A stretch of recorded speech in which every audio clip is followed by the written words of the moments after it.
আজকে আপনাদেরকে আমি তালতলা মার্কেট দেখাবো। তাও আমেরিকাতে। আমেরিকার তালতলা মার্কেট। আসসালামু আলাইকুম। কেমন আছেন সবাই? আশা করি সবাই ভালো আছেন। তো আজকে আবার আমরা হাঁটতে বের হয়ে গিয়েছি। তো একটা সেন্টার আছে, নাম হচ্ছে বাফেলো ট্রেড সেন্টার। এটা অনেকদিন ধরে আমি দেখতেছি বাফেলোতে।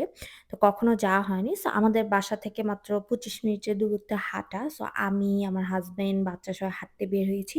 তো ভাবলাম হাঁটতে, হাঁটতে বাফেলো ট্রেড সেন্টারে যাই। ঢুকেই আমি জাস্ট অবাক হয়ে গেছি। পুরোপুরি আমাদের তালতলা মার্কেটের মতো দেখতে। ঢুকলেই ১ম এ খাবারের দোকান, তারপর হচ্ছে বিভিন্ন জামা, কাপড়, হাঁড়ি-পাতিল সবকিছুর দোকান হচ্ছে এটার ভিতরে। যেরকম আপনার তালতলা মার্কেট বা হচ্ছে শান্তিনগরের একটা মার্কেট ছিল না? আমি নামটা ভুলে গেছি।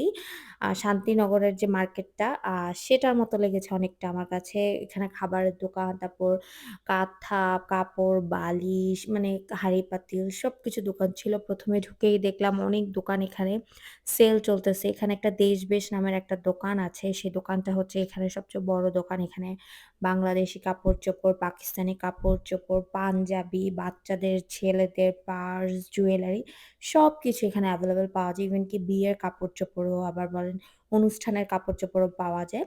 মোটামুটি না খুবই রিজনেবল প্রাইসে। আমি যেটা দেখেছি অনেক গর্জিয়াস ড্রেসগুলাও খুবই রিজনেবল প্রাইসে ওরা দিচ্ছে। আমার কাছে যেটা খুবই ভালো লেগেছে। সো এখন তো আমি কিনবো না। সো দেখা যাক ঈদ আসলে ঈদে কিনতে যাবো। তারপরে তো হাঁড়ি-পাতিলের দোকান-টোকান দেখে হেঁটে আমরা তো কিছু কিনিনি। জাস্ট কারণ কিছু কেনার জন্য আসিনি। মেইনলি এসেছিলাম চটপটি ফুচকা খেতে।